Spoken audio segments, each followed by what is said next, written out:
Assalamu alaikum warahmatullah.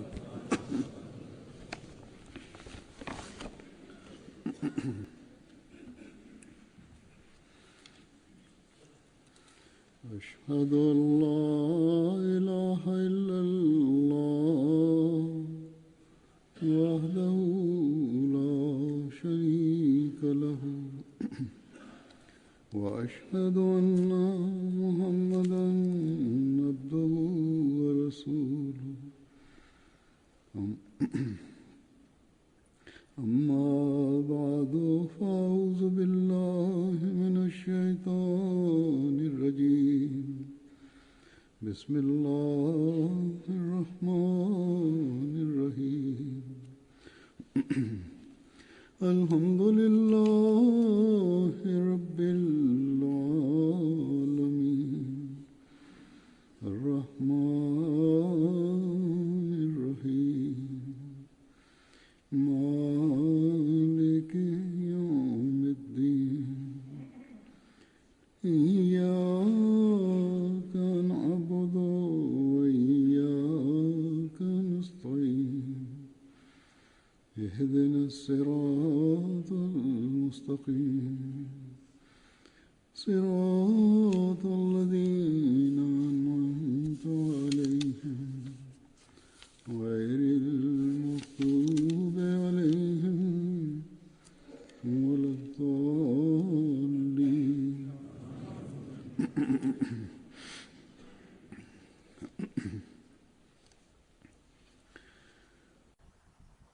Kur'an-ı Kerim'de namazlarını eda etişke bir neçe joyda e'tibar qaratilgan.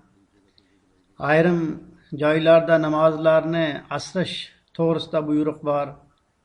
Ayrım joyda uni muntazam o'qishga buyurilgandir va ayrım joyda uni vaqtida ado qilishga buyruq bordir. Shu bilan birgalikda namozni ado etish uchun ular qaysi vaqtda o'qilishi kerak deb xabar ham berilgan.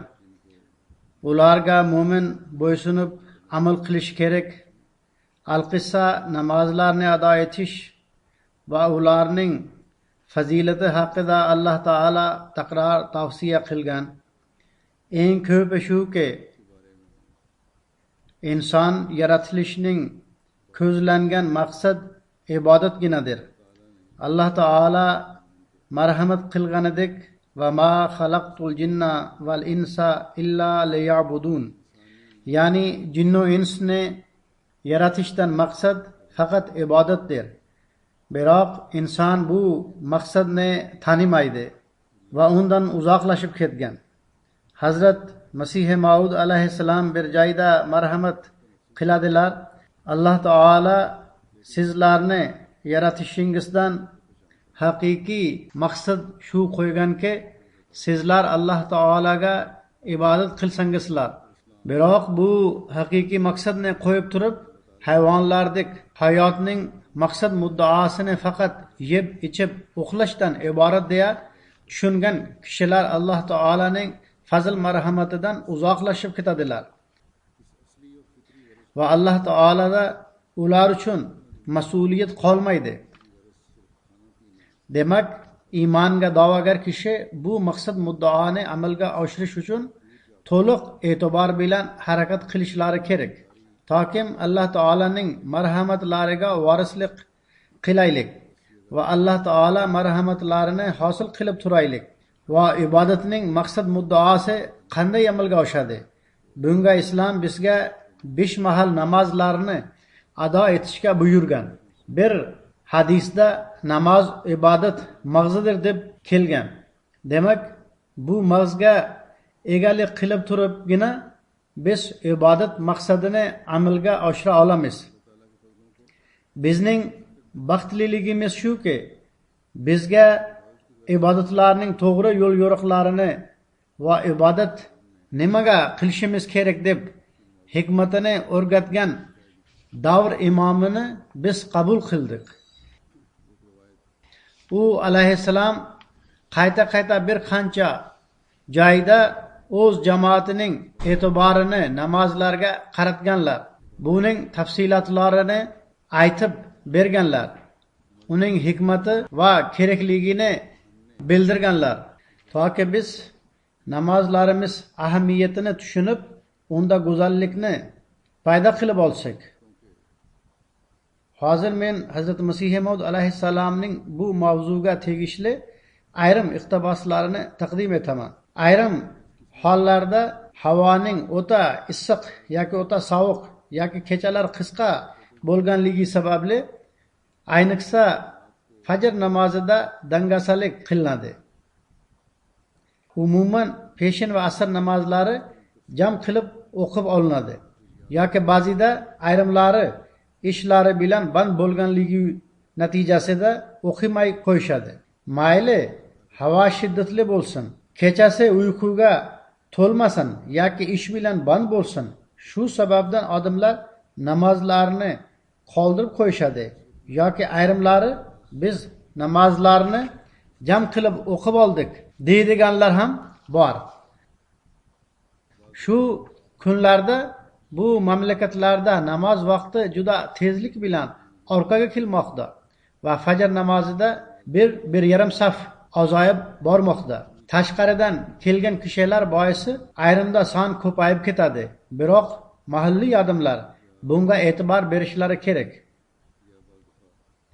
Masjidga yaqin yashovchilar yoki mahalladagilar fajr namoziga muntazam ravishda o'z masjidlari va namoz markazlariga borsinlar. Bu faqat shu yerda emas, balki dunyodagi har bir mamlakatda masjidlarni obod qilishga harakat bo'lishlari kerak. Ayniqsa rasmiylar, jamoat ishchilari va hayotlarini bag'ishlaganlar bunga e'tibor bersalar, namoz o'quvchilar soni ancha yaxshilanadi. Namozlarni qoldirmay muntazam o'qishu haqida Hazrat Masih Maud alayhissalom bir joyda marhamat qiladilar. Namozlarni qoldirmay muntazam o'qinglar. Ayrim kishilar faqat bir namoznigina o'qib oladilar. Ular esda tutsinlar, namoz o'qimaslikka ruxsat yo'q. Hattoki payg'ambarlarga ham o'qimaslikka ruxsat berilmagan. Bir hadisda rivoyat qilinishicha, payg'ambar sallallohu alayhi vasallamga bir yangi jamoat kelib, bizning ishlarimiz ko'p deb namoz o'qimaslikka ruxsat so'radi. U sallallohu alayhi vasallam qaysi dinda amal yo'q, u din hech narsa emas. Shuning uchun bu narsani yaxshi eslab olinglar va o'z amallaringizni Alloh taolaning ahkomlariga moslashtirib olinglar deb marhamat qildilar. Alloh taolo marhamat qiladiki, Alloh taolaning oyat alomatlaridan birisi shuki, osmon va yer uning amri bilan qoyim qola oladi. Gohida tabiatga moyligi bor kishilar tabiat dini ergashishga loyiqdir deydilar. Sababi agarda sog'liqni saqlash haqidagi qoida qonunlarga amal qilinmasa, unda taqvo va tahoratning foydasi nima? Ya'ni dunyo parastlar deyishadiki, ko'p qoida qonunlar bor, ularga amal qilishi kerak. Sog'liq uchun ana shu qoida qonunlarga amal qilish shart.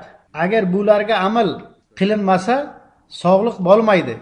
Unda taqvo va tahorat qanday qoyim bo'la oladi? Va faqat taqvodan nima foydasi bor? Hazrat Masih Maud alayhissalom marhamat qiladilar, bu narsa ham oydinlashsin. Alloh taolaning oyat alomatlaridan bu ham bir oyat alomatidirki, ayrimda dorilar ham foyda ko'rsatmaydi va sog'liqni saqlash uchun vositalar ham ish ko'rsatmaydi. Dori ham foyda keltirmaydi va kuchli tabib ham yordam bera olmaydi. Biroq agar Alloh taolaning amri bo'lsa, noto'g'ri to'g'ri bo'lib qoladi. Haqiqat shuki, Alloh taolo xohlaganini qiladi. Vayron joyni obod va obod joyni vayron qilib qo'yadi. Qaranglar, Babul bilan nima qilingan? Insonning rejasi uni obod qilish edi. Biroq Alloh taolaning taqdiri bilan vayronaga aylanib, boy o'g'lilar uyi bo'lib qoldi va inson vayrona bo'lishini xohlagan joy butun jahon odamlarining markazi bo'lib qoldi, ya'ni Xona Ka'ba. Demak, yaxshilab esda tutib olinglar. Alloh taolani qo'yib turib, duo va chora tadbirga tayanish aqlsizlikdir.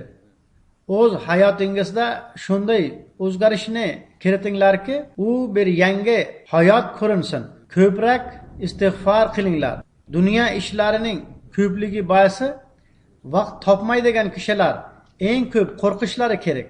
Ya'ni dunyo ishlari sababli biz bo'sh emasmiz, namoz va ibodatga vaqtimiz yo'q deb tushunadigan kishilar eng ko'p qo'rqishlari kerak. Ishxonalarda ishlaydiganlardan Alloh taolaning ko'p farzlari qolib ketadi. Shuning uchun majburlik holatida peshin va asr hamda shom va xufton namozlarini qo'shib o'qisa joizdir. U alayhissalom deydilar, men buni ham bilaman. Agarda boshliqlardan namoz o'qishga ruxsat so'ralsa, ular ruxsat berib qo'yadilar. Ya'ni inson qayerda ishlayotgan bo'lsa, boshliqlar oldiga agarda nomi yaxshi bo'lsa, ruxsat so'raganda namoz o'qishga ruxsat berib qo'yadilar. Yana u alayhissalom deydilar, yuqori mansabdagi boshliqlar tomonidan qo'l ostidagi boshliqlarga ayrim joylarda bu to'g'risida ko'rsatmalar ham berilgan bo'ladi.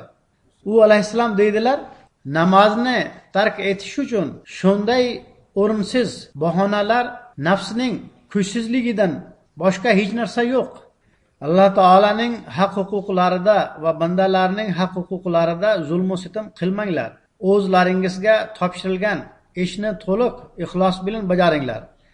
U alayhissalom faqat namozlar emas, balki bizdan ko'proqni umid qiladilar. Nafllar va tahajjudga e'tiborlarimizni qaratib, u alayhissalom deydilar, ushbu hayotning barcha nafaslari agarda dunyoviy ishlar bilan o'tib ketsa, unda oxirat uchun nimani jamladik? Agarda har bir nafas dunyoni topish uchun sarflansa, oxirat uchun nimani to'pladik? U alayhissalom deydilar, tahajjud uchun albatta turinglar va uni juda ham muhabbat va qiziqish bilan ado etinglar. Ish o'rtasidagi namozlarda uning tufayli sinovga duch keladi. U alayhissalom deydilar, rizq beruvchi zot Alloh taoladir. Namozni o'z vaqtida ado etish kerak. Peshin va asr namozlarini gohida qo'shib o'qsa bo'ladi. Alloh taola kuchsiz kishilarning borligini bilar edi.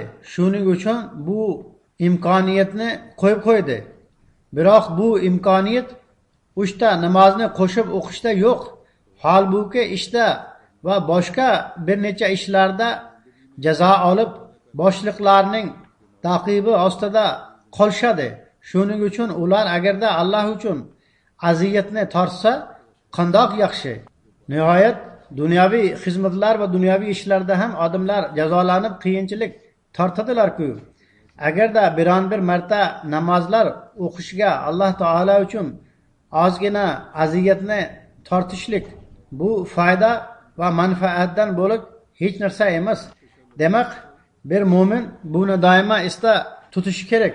Endi qisqa kechalar kelmoqda.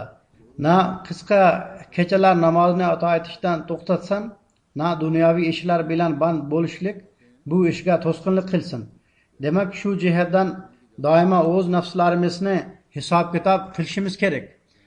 Bizdan ko'pchiligi namozni bir farz tushunib turib ado qiladi-ku, biroq buning haqiqatini yaxshilab tushunmaydilar. Buni izohlab bir joyda Hazrat Masih Maud alayhissalom namoz o'zi nima deydilar. Bu bir o'ziga xos duodir. Biroq odamlar buni podshohlarning solig'i deb tushunadilar. Go'yoki bu bir soliq bo'lib, uni majbur bo'lib to'lamoqdalar. Bu nodonlar shuncha ham bilmaydilarki, oxir Alloh taolaga bu narsalarning ne hojati bor? U zotin g'anidir. Unga bu narsalarning nima keragi bor? Ki inson duo, tasbih va ibodat bilan band bo'lsin. Aks holda bunda insonning o'zining foydasi bor. Ki u bu yo'l yo'riq orqali o'zining maqsad muddaosiga yetadi. U alayhissalom deydilar, men buni ko'rib juda ham afsuslanamanki, Bu kunlarda ibodatlar, taqvo va dindorchilik bilan muhabbat yo'q. Bunga sababchisi bir umumiy zaharli ta'sir urf-odatnikidir. Shuning uchun Alloh taolo bilan muhabbat sovib ketgan va ibodatdan qanday lazzatlanishi kerak bo'lsa, unday lazzat yo'q. Dunyoda Alloh taolo lazzat va halovat qo'ymagan narsaning o'zi yo'q. U alayhissalom deydilar, kasal kishi ta'mi eng yaxshi narsadan ham lazzatlanmay, uni tahir topganidek, kasallik natijasida ba'zida og'zi ta'mini sezmay qoladi. Xuddi shunday ilohiy ibodatda lazzat va halovatni topmaydigan odamlar o'z kasalligi to'g'risida tashvishlanishlari kerak. Men aytib o'tganimdek, Alloh taolo lazzat va halovat qo'ymagan narsa dunyoda yo'q.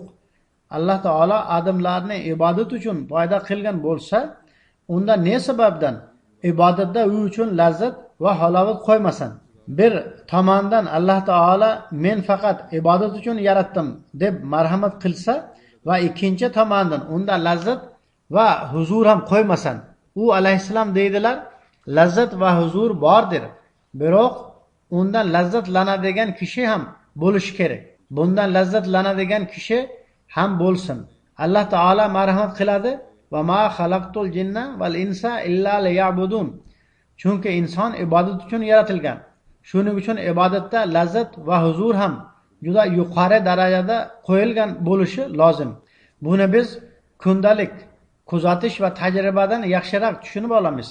Har bir ishda Alloh taolo lazzat va huzurni qo'ygan va biz kundalik ishlarimizda bu narsani kuzatamiz.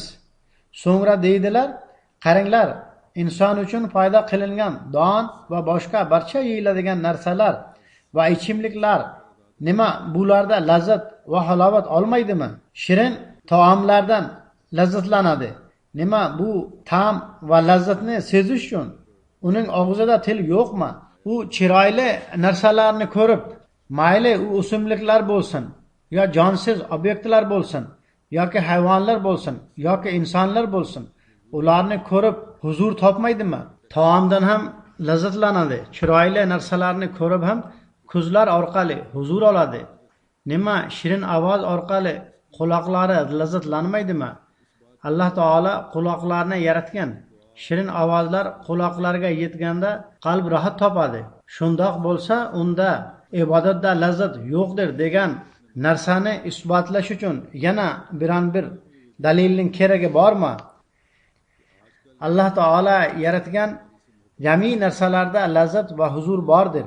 Biroq ibodatda lazzat qandoq bo'lmasin? Bu barcha narsalar albatta Alloh taolo ibodatda lazzat qo'yganiga isbot dalildir. U alayhissalom deydilar, Alloh taolo shunday marhamat qiladi. Biz erkak va ayolni juft qilib yaratganimiz va erkakni rag'batlantirganida hech majburlashi yo'q, balki bir lazzatni ham ko'rsatgan. Agar faqat bola chaqa ko'zlangan maqsadi bo'lganida haqiqiy maqsad muddao amalga oshmasdi. U alayhissalom deydilar, Alloh taolaning haqiqiy maqsad odamlarni paydo qilishdan iborat edi. Shu sababdan erkak va ayol o'rtasida bir aloqani qoyim qildi va qo'shimcha unda bir xil lazzatni qo'yib qo'ydi. Bu narsa nodonlarning ko'pchiligiga asosiy maqsadga aylanib qoldi. Ba'zi dunyodar kishilar bizning maqsadimiz shuginadir deb tushunadilar. U alayhissalom deydilar, xuddi shunday yaxshilab tushunib olinglar. Ibodatlar qandaydir yuk yoki soliq emas. Bunda ham bir lazzat va huzur bordir. Va bu lazzat va huzur dunyodagi barcha lazzatlar va nafs halovatlaridan yuqori va balandroqdir. U alayhissalom deydilar, bir kasal kishi eng yaxshi va nihoyatda shirin ovqat lazzatidan mahrum qolganidek, ha, xuddi shunday ilohiy ibodatdan lazzatlana olmaydigan kishi baxtsizdir. Agarda biron bir og'rib yotgan kishi kasalligi sababli va og'zining tahir ekanligi sababli bir yaxshi taomni ham yoqtirmasa va ta'mini bilolmasa, unda bu narsa taomning bemaza ekinligiga dalolat qilmaydi. Ma'nosi shuki, u kishi kasaldir. Xuddi shunday kimda kim namoz va ibodatdan lazzatlanmasa, buning ma'nosi shu emaski, Alloh taolo namozda lazzat va halovatni qo'ymagan. Aks holda odam o'z tabiatining kasalligi natijasida lazzatlanmaydi. Demak, biz lazzat va huzuri bor narsalarni izlashimiz kerak. Uni faqat yuk tushunib turib, undan qutulmaslik kerak. Ahvol shunday bo'lganda, ularning e'tibori lazzatlanishiga bo'ladi va boshqa namozlarni ham ado etishga e'tibor beradilar. Men aytib o'tganimdek, ba'zi kishilar uzun kechalarda fajr namoziga kelib qolishadi. Kechalar qisqa bo'lganda kelmay qo'yishadi. Lazzat va halovat mazmunini bayon eta turib, Hazrat Masih Maud alayhissalom yana bir joyda shunday deb marhamat qiladilar. Al-qissa, men kuzatamanki, odamlar Alloh taolo namozlarda qo'ygan lazzat va halovatdan xabari yo'q ekanligi uchun namozlardan g'ofil va dangasadirlar. Va eng asosiy sabab ham ana shuni bilmasliklaridir. Yana shahar va qishloqlarda dangasalik ko'proq bo'ladi. Demak, 50% ham to'liq faollik va chin muhabbat bilan o'z xo'jayini oldiga boshini egmaydilar. Yana savol shu tug'iladiki, nima uchun ularga shu lazzatdan xabari yo'q va ular hech bu ta'mini totib ko'rmaganlar. Biroq boshqa dinlarda shunday ahkomlar yo'q. Gohida shunday ham bo'ladiki, odamlar ishlari bilan bo'lganlarida muazzin azon chaqirib qo'yadi va ular eshitishni ham xohlamaydilar. Go'yoki ular qalblariga bu narsa qattiq aziyat yetkazdi. Ya'ni namozga borishga to'g'ri keladi deb azon eshitishni ham yoqtirmaydilar yoki umuman e'tibor bermaydilar. Bunday odamlar rahmga loyiqdir. Shu yerda ham ayrim shunday kishilar bor. Ularning do'konlari masjidlar ostidadir, biroq hech borib ko'rmaydilar. Demak, men demoqchimanki, Alloh taoladan nihoyatda xushu va jo'shqinlik bilan duo qilish kerakki, qanday qilib u har xil mevalar va narsalarga xilma-xil lazzatlar ato etganidek, namoz va ibodatning mazzasini ham bir marta totirib qo'ygan. U alayhissalom deydilarki, taom va mevalardan lazzatlanganidek Alloh taolo bizga namoz lazzatini ham totirib qo'ysin deb duo qilishimiz kerak. Sababi yeb olgani esda qoladi. Qaranglar, agar bironta go'zal kishini huzur bilan ko'rsa, u uning yodida qoladi va agarda biror xunuk kishini ko'rsa, uning to'liq ahvoli shakllanib, uning oldiga kelib qoladi. Go'zallik ham, xunuklik ham yodda qoladi. Ha, agarda hech qanday aloqa bo'lmasa, hech narsa esda qolmaydi. Xuddi shunday namoz o'qimaydigan kishilar nazdida namoz bir majburiy to'lovdir. Foydasiz sahar sovuqda turib, tahorat olib, rohatni tark etib va osoyishtaliklarni yo'qotib o'qishga to'g'ri keladi.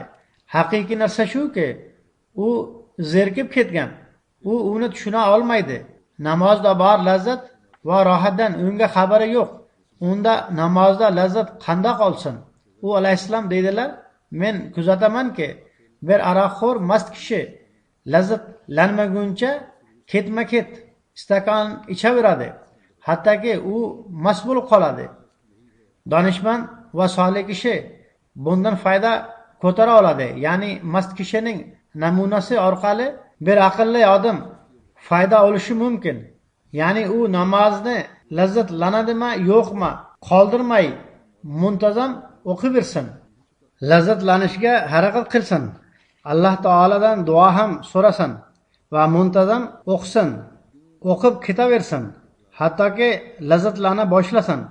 Xuddi aroqxo'r kishi miyasidagi lazzatni hosil qilishini maqsad qilib olganidek, xuddi shunday miyada va kuchlar e'tibori namozda lazzat va halovatni hosil qilishlik bo'lsin. Bir ixlos va jo'shqinlik bilan hech bo'lmasa u aroqxo'rning bezovtaligi va dard alamiga o'xshab bir duo paydo bo'lib lazzat hosil bo'lsin. Bir dard va alam paydo bo'lib duo qilinganda men rostini aytaman, albatta u lazzat hosil bo'ladi. So'ng namoz o'qiyotganda undan hosil qilinadigan foydalar hamda mehribonligi ko'z oldida tursin. Alloh taolo marhamat qiladi. Innal hasanati yuzhibna sayyiat. Ya'ni albatta ezgu ishlar yomonliklarni ketkazadi. Demak bu ezgu ishlar va lazzatlarni qalbga qo'yib siddiq va ezgu ishlar qiluvchilarning namozi nasib etilsin deb duo qilsin. Yana u alayhissalom deydilar, Alloh taolo marhamat qilgan innal hasanati yuzhibna sayyiat. Ya'ni ezgu ishlar yoki namoz yomonliklarni ketkazadi va ikkinchi joyda marhamat qiladiki, namoz buzuq va yomon ishlardan saqlaydi. Va biz kuzatamizki, ba'zi odamlar namoz o'qishlariga qaramay yomon ishlar qilishadi. Dunyoda bu ham ko'rinadiki, tashqi ko'rinishda ko'p namozlar ham o'qib turgan bo'ladilar, biroq yomon ishlarni ham qilishadi. Bunga javob shuki, ular namoz o'qishadi, biroq ruh va rostlik bilan emas. Ya'ni ular berilib rostlik bilan va ruhning chuqurligidan namozni o'qimaydilar. Ular faqat urf va odat sifatida boshlarini uradilar. Ularning ruhi o'likdir. Alloh taolo bularga hasanat, ya'ni ezgu ishlar deb nom qo'ymagan va bu yerda hasanat deb nom qo'yilgan. Salat, ya'ni namoz so'zi ishlatilmagan. Holanki ma'nosi bir xil. Bunga sabab shuki, toki namozning fazilati va husni jamoliga ishora qilsinki, o'z ichiga rostlik ruhini olgan namozgina yomonliklarni ketkazadi va fayz ta'siri mavjud bo'lgan namoz albatta yomonliklarni ketkazadi. Namoz faqat o'tirish va turishning nomi emas. Namozning mag'zi va ruhi o'z ichiga lazzat va halovatni qo'ygan duodir. Yana namozning har xil holatlarining ta'siri bizga o'tadigan hikmatining tafsilotlarini bayon qila turib, bir joyda u alayhissalom dedilar, esda tutinglar, namozda hol va qol ikkalasining jamlanishi kerak. Ya'ni o'zida namoz holatidagi ahvol bo'lsin va ikkinchisi shuki, inson Alloh taolo oldida turib u bilan gaplashmoqda deb sezim paydo bo'lsin. U alayhissalom deydilar, ba'zida e'lon tasviriy bo'ladi, ya'ni tasviriy holat paydo bo'ladi. Ya'ni shunday tasvir shakl ko'rsatiladiki, ko'rgan kishi bu nimani xohlaydi deb bilib oladi. Xuddi shunday namozda ilohiy razoning tasviridir. Ya'ni namozlardagi har xil holatlar Alloh taolo insondan xohlaydiganining bir tasviriy namunasi qo'yim qilingandir. U alayhissalom deydilar, namozda tildan bir nimasi o'qiganidek tana a'zolarining harakatidan bir nimasi ko'rsatiladi. Ya'ni biz namozda og'izdan aytadigan so'zlarimizni harakatlarimiz bilan izhor etishimiz kerak. U alayhissalom deydilar, qachon inson turib tasbih va tahmid qiladi, bunga qiyom deb nom qo'yilgan. Endi har bir kishi biladiki, hamdu sanoga loyiq holat qiyom, ya'ni turishginadir. Ya'ni inson Alloh taolaga tasbih va tahmid va hamdu sano turib qiladi. U alayhissalom deydilar, qaranglar, podsholar oldiga qasidalar aytib berganda oxir u ham turib taqdim etiladi. Demak, zohiriy ko'rinish qiyomdir va til orqali hamdu sano qo'yildi. Ya'ni Alloh taolo oldida turganda surat Fotihani o'qib hamdu sano qilayotganda ruhoniy qiyom ham ko'rinishi kerak. Ya'ni qalbiga bir ta'siri bo'lishi kerak. U alayhissalom deydilar, hamd bir narsaga qoyim bo'lib turib qilinadi. Kimda kim birovni tasdiqlab maqtasa, u bir fikrga qoyim bo'lib qoladi. Haqiqiy rostgo'y kishi yolg'on maqtovlar bilan maqtamaydi. U tasdiqlab birovni maqtaydi u alayhissalom deydilar, alhamdulillah deb aytuvchi uchun bu narsa lozimki, u jami maqtov qismlari Allohgagina xosdir deb to'liq ishongandagina chindan alhamdulillah ayta oladi. Ya'ni har xil ta'rif maqtovlar faqat Alloh taolo uchundir. Bu narsa hech qanday shak gumonsiz qalbda paydo bo'lganda bu ruhoniy qiyomdir. Ya'ni barcha maqtovlar Alloh uchundir. U barcha maqtovlarga loyiqdir va unigina maqtash kerak va undan bo'lak hech kim maqtovga loyiq emas degan narsa qalbda paydo bo'lganda bu qiyom faqat qo'llarni bog'lab turish emas, aks holda bu ruhoniy qiyom bo'lib qoladi. Sababi qalb unga qoyim bo'lib qoladi. Unda u turibdi deb tushuniladi. Ya'ni ahvoliga yarasha, qalbiy holatiga yarasha toki ruhoniy qiyom nasib etilsin. Undan keyin rukuda subhana robbiyal azim deydi. Usuliy narsa shuki, birovning ulug'ligini tan olib, u oldiga egiladi. Ulug'lik ruku qilishni taqozo qiladi. Demak, robbiyal azim teldan aytilib, ahvolidan egilishni ko'rsatadi. Teldan Alloh taolaning buyukligi va pokizaligini bayon qilib, bilanoq inson rukuga borib egiladi. Bu so'zlar bilan amalni ko'rsatadi. Ya'ni og'izdan chiqqan so'zga yarasha unga mos ruku, ya'ni egilish holati paydo bo'ladi. So'ngra uchinchi so'z subhana robbiyal a'ladir. A'la afal va tafsildir. Ya'ni fazilat berishning amaliy shaklidir. Bu sajdaning holatidir. Bu fazilatni izhor etishning eng yaxshi ko'rinishidir. Bu narsa zotan sajdani talab qiladi. Alloh taolaning fazilatlari va pokizaligini va buyukligini izhor etishning eng yaxshi ko'rinishi shu bo'lsa, unda bu narsa shuni taqozo qiladiki, sajda qilinsin va Alloh taolo huzurida butunlay egilsin. Shuning uchun buning jismoniy tasviri sajdaga yiqilishdir. Ya'ni buning zohiriy shakli sajdaga yiqilish bo'ladi. Inson uni iqror qilib, darhol unga mos holatini qabul qilib oladi. Ya'ni Alloh taolaning pokizaligi, uning eng a'lo ekanligi va barchadan afzalroq ekanligini chin qalbdan iqror qilib, bilanoq peshonasini yerga tegizib qo'ydi. Bu holat uning izhoridir. U alayhissalom dedilar, bu qol, ya'ni so'zlar bilan 3 ta jismoniy holatlar bor.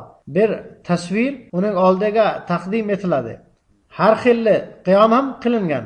Tananing bo'lagi bo'lgan tel ham buni aytib qo'shildi. Uchinchi narsa ham bor. Agar u qo'shilmasa namoz bo'lmaydi. U nima? U qalb bo'lib, u uchun lozimdirki qalb qiyomi bo'lsin. Alloh taolo unga nazar solib ko'rsinki, dar haqiqat u turib hamd qilmoqda. Faqat jism emas, ruh ham tikka turibdi. Ya'ni Alloh taolo qalb holatini yaxshi biladi. U ruhning jismi bilan turib hamd qilishni, egilishni yoki sajda qilishni bilib turibdi.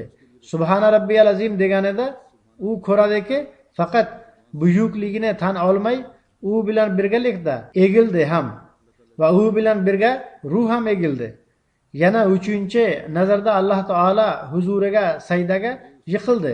Alloh taolaning buyuklik shonini ko'rib, ruh ham ulug'iyat ostonasiga yiqilib tushsin. Ya'ni qalb ham bu bilan birgalikda sajda qilsin. Alqissa bu holat paydo bo'lmaguncha xotirjamlik bo'lmasin.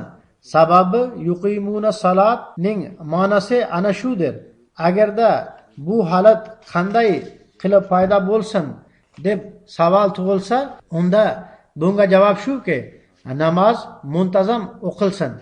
Namozlarni o'qishda vasvasa va shak gumonlardan tashvishlanmasin. Namoz o'qiganda har qanday vasvasa va shubhalar ham paydo bo'ladi. Ulardan xavotirlanmay namozni muntazam ravishda o'qib ketaveringlar. Boshlang'ich holatda shak shubhalar bilan albatta jang bo'ladi. Ya'ni boshlanishda shak shubha va vasvasalar bilan inson urushib turadi. Shayton hujum qiladi va u bilan jang bo'lib turadi. Buning iloji shuki, charchamay istiqomat va sabr bilan harakat qilaversin hamda Alloh taoladan duolarni so'rab tursin. U alayhissalom deydilar, nihoyat men aytib o'tganim holati paydo bo'lib qoladi. Demak, doimiylik shartdir. Agarda bu narsa insonda paydo bo'lib qolsa, unda Alloh taolo o'z bandasi tomon yugurib keladi.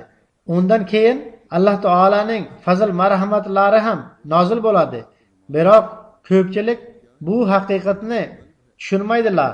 Shoshilib Alloh taolo eshigini tark etib qo'yishadi yoki buning ahamiyatini yaxshilab tushunmaydilar va dunyo muassasalari tomon yugurib ketadilar.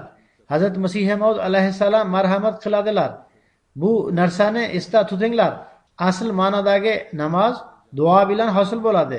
Allohdan boshqasidan so'rash mo'minona or namusiga ochiqdan ochiq qarshidir. Zero duo martabasi faqat Alloh uchundir. Umuman har birimizga ish chiqaveradi, savol qilinadi. Biroq Alloh taolaga xos savollar, ularni Alloh taolani qo'yib boshqalardan umidlanish va ularga tayanish noto'g'ridir. U alayhissalom deydilar, inson mukammal xolis bo'lib Alloh taolagagina savol qilmasa va undangina so'ramasa, to'g'ri rost tushunib olinglar. U kishi haqiqiy musulmon va chin mo'min deb atalishga haqli emas. Islomning haqiqati ana shudirki, uning barcha kuchlari ichki yoki tashqi bo'lishiga qaramay, barchasi Alloh taolaning ostonasiga tushib qolgan. Xuddi bir katta motor ko'p qismlarini yurgizganidek, inson har bir ishi va harakatini uning buyuk kuchi ostiga qilmasa, u qanday qilib Alloh taolaning ulug'iyati, ya'ni ilohiyligiga ishona oladi? Va inni vajjahtu vajhi lillazi fataras samawati val ard deb aytayotganda o'zini xolis deb ayta oladi. Og'zidan aytganidek unga e'tiborini qarasa, shubhasiz u musulmon va mo'min hamda xolisdir. Ya'ni og'zidan aytganidek Alloh taolaga tomon e'tibori ham bo'lsa, u musulmon ham, mo'min ham, hanif ham, ya'ni xolis kishi ham va muvahhid hamdir. Biroq kimda kim Alloh taolani qo'yib boshqasiga savol qilsa va ikkinchi tomonga ham egilsa, ya'ni Alloh taolo tomoniga egilsa, ya Alloh taoladan boshqasiga egilsa, yoki Alloh taolo bilan boshqalarni ham sherik qilsa, u esda tutsinki, u juda ham baxtsiz va mahrum kishidir.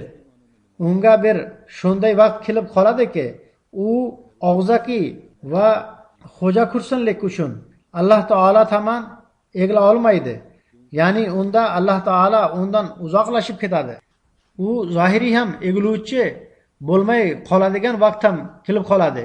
U alayhissalom deydilar, namozni tark etish va dangasalikning bir sababi shu ham borki, inson Alloh taoladan boshqasiga egilganda ruh va qalb kuchlari xuddi dastlab shoxlari bir tomonga chiqib ketaveradigan, so'ng u tomonga egilib o'sib ketadigan daraxtdek u tomon egiladi va Alloh taolo tomonidan yuragida qattiqlik va ko'pallik paydo bo'lib uni qotgan va tosh qilib qo'yadi. Daraxtning shoxlarini agar bog'lab bir tomonga qilib qo'yilsa, u tomon o'sib ketaveradi. Shuning uchun inson ham bandalar tomon egilganda bandalar tomonga ketib qoladi. So'ngra Alloh taolo tarafidan ham yuragi qotib qoladi. Ya'ni bir tomonga egilgan, keyin ikkinchi tomonga burila olmaydigan shoxlar singari qalb va ruh borgan sayin Alloh taoladan uzoqlashib ketaveradi. Demak, Alloh taolani qo'yib boshqasidan so'rashlik bu nihoyatda xavfli va yurakni titrovchi narsadir. Shuning uchun namozda muttasillik va doimiylik judayam zarur, toki birinchidan o'zgarmas odatdek qoyim bo'lsin va Alloh taolaga ruju qilmoqlik fikri bo'lsin.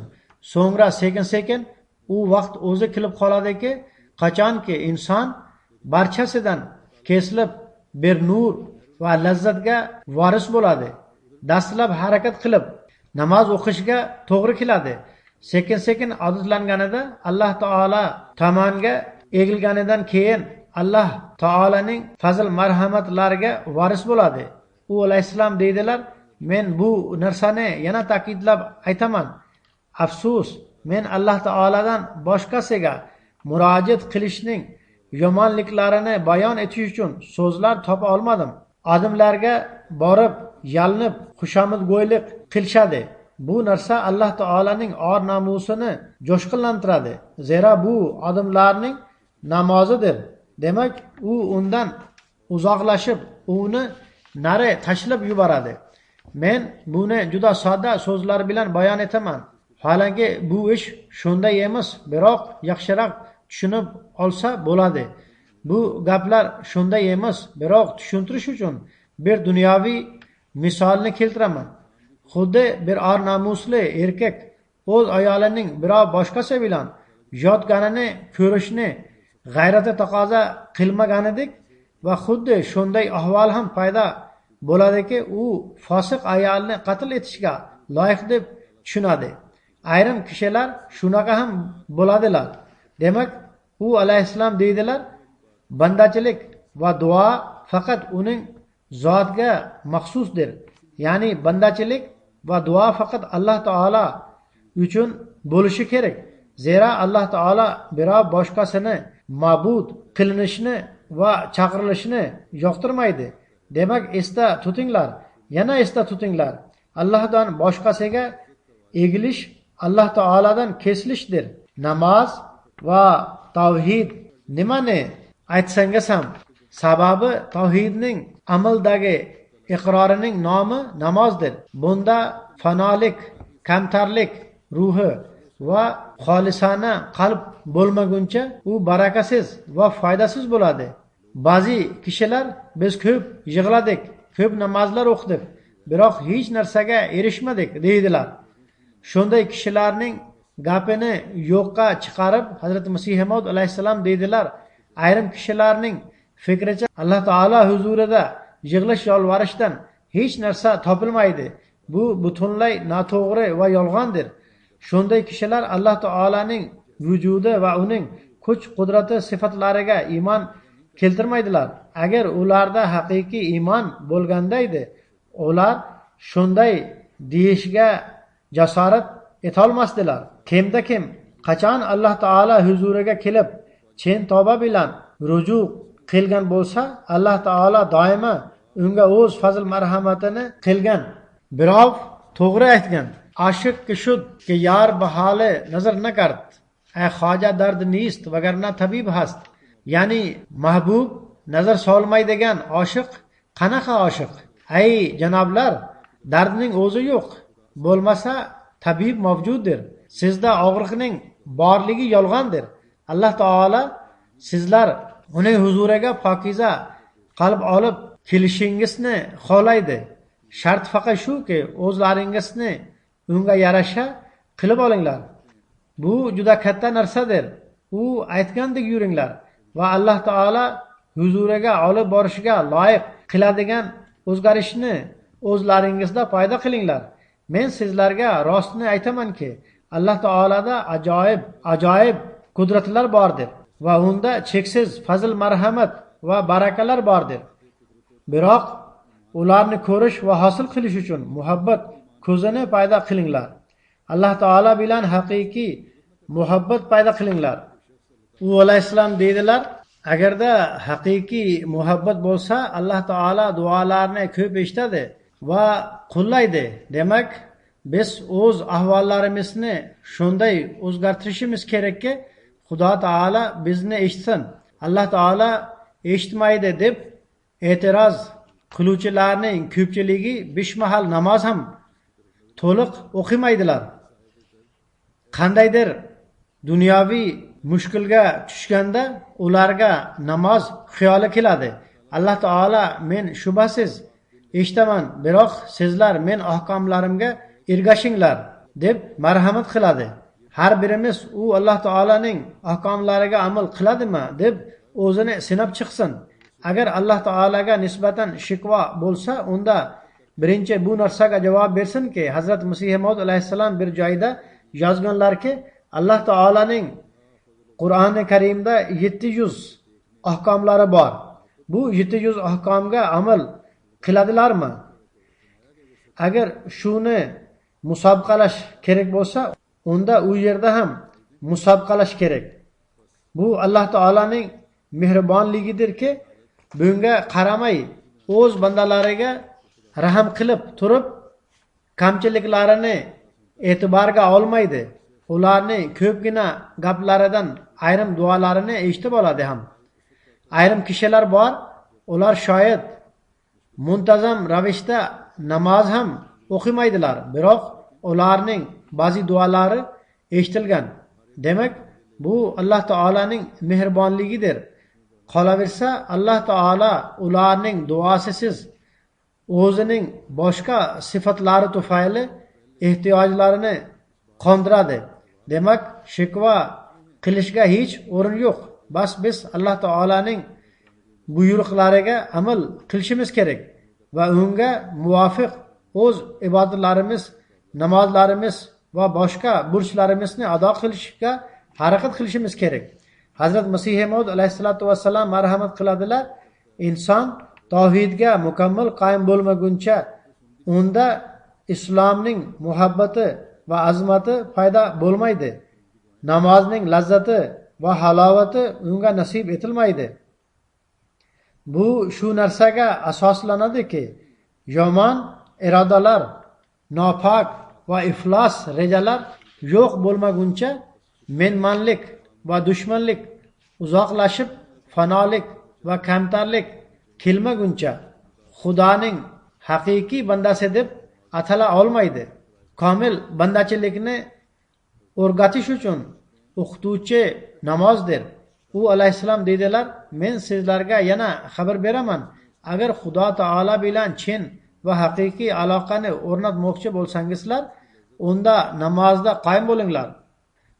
Shunday qoyim bo'linglarki, nafaqat jismingiz va tilingiz, balki ruhingiz irodalari, his tuyg'ularining barchasi tamomila namoz bo'lib qolsin. Biz namozlarimizni shunday asraylikki, ruhimiz va tuyg'ularimiz namoz haqqini ado qiluvchi bo'lib qolsin. Alloh taolo bizga shunga kuch-quvvat ato etsin. Namozdan keyin bir g'ayb janoza namozini o'qitaman. Bu janoza Karachi shahrining sobiq amiri marhum Shayx Rahmatulloh sohibning ayoli muhtarama Asg'ari begimnikidir. U 27-mart kuni Amerikada qisqa og'rib qolgandan keyin 90 yoshda vafot etdi. Inna lillahi va inna ilayhi rajiun. Shayx Rahmatulloh sohibga 1943-yil turmushga chiqqan edi. U eridan avval Lahorda Hazrat Muslih Maud radhiyallohu anhu ning qulida Ahmadiyatni qabul qilib jamoatga kirgan va butun umr xilofat bilan o'z ahdini juda rostlik va samimiylik bilan bajardi. Bolalariga ham xilofat bilan aloqada bo'lishlikka ta'kidlab turardi. Xilofatni juda ham hurmat qilar edi. MTA boshlangandan beri uni tomosha qilish eng sevimli mashg'ulotlari edi. Marhuma vasiyat tizimiga qo'shilgan bo'lib, nihoyatda sabr, shukr va duo qiluvchi, tahajjud o'quvchi, namoz va ro'zalarga muntazam ravishda rioya qiluvchi edi. Qur'oni Karimni muntazam tilovat qilar edi. Eri Karachi shahrida jamoatga xizmat qilgan vaqtida u bilan yilka turib unga yordam berdi. Mehmondorchilik yaqqol fazilati edi. Eri Karachi shahrida amir bo'lgan paytida ular juda ham band bo'lar edilar va mehmonlar ham ko'p kelar edi. Bu vazifani ham juda go'zal shaklda bajardi. Ikkinchi xalifa, uchinchi xalifa va to'rtinchi xalifaga mezbonlik qilish sharafini ham topgan. Moliyaviy qurbonlikda ham peshqadam edi. 1952-yil jamoatga moliyaviy qiyinchilik vaqti kelganda Hazrat Muslih Maud radhiyallohu anhu bir xos talabni tavsiya qilgan edilar. Unda Shayx Rahmatulloh sahib o'z daromadining bir yirik qismini qurbon qilar edi va ayoli ham u bilan birga qurbonlik qilar edi. Juda ham soda va sun'iylikdan pok edi. Uning o'g'li yozadiki, bolalarga doimo xalifaga xat yozishni nasihat qilar edilar. U o'z orqasida 5 ta o'g'il, 2 ta qiz hamda 43 ta nevaralarni qoldirgan. Uning bir o'g'li doktor Nasim Rahmatulloh sahib Amerikada jamoatning vitse amir bo'lib ishlamoqda. U jamoatning rasmiy veb-sayt MTA'ning boshlig'i ham ekan.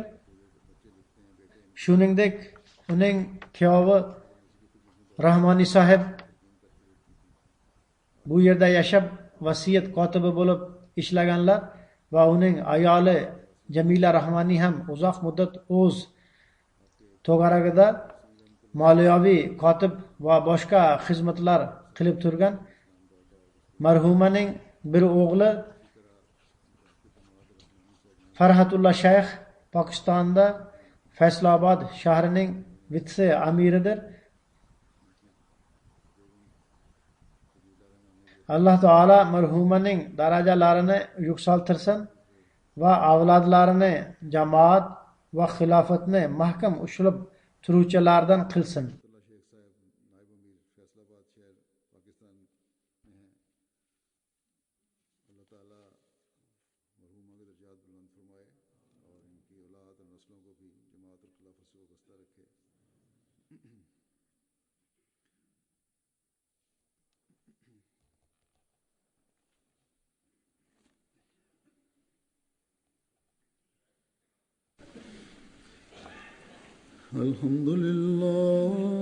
الحمد لله نحمده ونستعينه ونستغفره ونؤمن به ونتوكل عليه ونعوذ بالله من شرور أنفسنا ومن سيئات أعمالنا من يهده الله فلا مضل له ومن يضلل فلا هادي له ونشهد أن لا إله إلا الله ونشهد أن محمدا عبده ورسوله عباد الله رحمكم الله إن الله يأمر بالعدل والإحسان وإيتاء ذي القربى وينهى عن الفحشاء والمنكر والبغي يعظكم لعلكم تذكرون اذكروا الله يذكركم وادعوه يستجب لكم ولذكر الله